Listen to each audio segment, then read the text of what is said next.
ان فرشتوں کی قسم جو ڈوب کر کھینچ لیتے ہیں اور ان کی جو آسانی سے کھول دیتے ہیں اور ان کی جو تیرتے پھرتے ہیں پھر لپک کر آگے بڑھتے ہیں، پھر دنیا کے کاموں کا انتظام کرتے ہیں کہ وہ دن آ کر رہے گا جس دن زمین کو بھونچال آئے گا، پھر اس کے پیچھے اور بھونچال آئے گا۔ اس دن لوگوں کے دل خائف ہو رہے ہوں گے اور آنکھیں جھکی ہوئی۔ کافر کہتے ہیں کیا ہم الٹے پاؤں پھر لوٹیں گے؟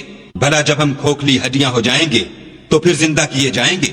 کہتے ہیں کہ یہ لوٹنا تو موجب زیاں ہے، وہ تو صرف ایک ڈانٹ ہوگی۔ اس وقت وہ سب میدان حشر میں آ جمع ہوں گے۔ بھلا تم کو موسیٰ کی حکایت پہنچی ہے جب ان کے پروردگار نے ان کو پاک میدان یعنی طوا میں پکارا اور حکم دیا کہ فرعون کے پاس جاؤ، وہ سرکش ہو رہا ہے، اور اس سے کہو کیا تو چاہتا ہے کہ پاک ہو جائے اور میں تجھے تیرے پروردگار کا رستہ بتاؤں تاکہ تجھے خوف پیدا ہو۔ غرض انہوں نے اس کو بڑی نشانی دکھائی مگر اس نے جھٹلایا اور نہ مانا۔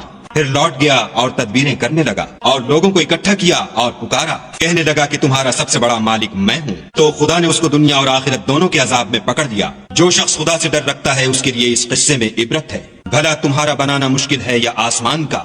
اسی نے اس کو بنایا، اس کی چھت کو اونچا کیا، پھر اسے برابر کر دیا، اور اسی نے رات تاریک بنائی اور دن کو دھوپ نکالی، اور اس کے بعد زمین کو پھیلا دیا۔